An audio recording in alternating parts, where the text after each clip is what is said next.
பாலிவுட்டின் முன்னணி நடிகர் அமீர் கான். ஏற்கனவே இவருக்கு 2 முறை திருமணமாகி மனைவிகளை பிரிந்துவிட்டார். முதல் மனைவி ரீனா தத்தாவை 1986இல் திருமணம் செய்தார். இவர்களுக்கு ஜூனைத் என்ற ஒரு மகனும் ஐரா என்ற ஒரு மகளும் உள்ளனர். 2002இல் ரீனாவை பிரிந்த அமீர் அதன் பின் 2005இல் கிரண் ராவை திருமணம் செய்தார். இவர்களுக்கு ஒரு மகன் உள்ள நிலையில் 2021இல் கிரணையும் பிரிந்தார் அமீர். அதன் பின் நடிகை ஒருவருடன் ரிலேஷன்ஷிப்பில் இருந்தார். தற்போது 60 வயதை எட்டியுள்ள தனது பிறந்தநாள் கொண்டாட்டத்தின் போது தனது புதிய காதலியான கௌரியை அறிமுகம் செய்துள்ளார்.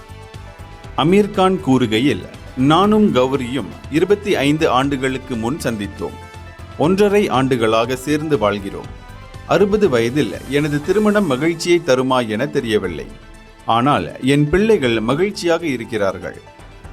என் முன்னாள் மனைவிகளுடன் நல்ல உறவில் இருக்கிறேன் என்றும் அவர் தெரிவித்துள்ளார். இந்தியர்களின் இதய குரல் மக்களோசை.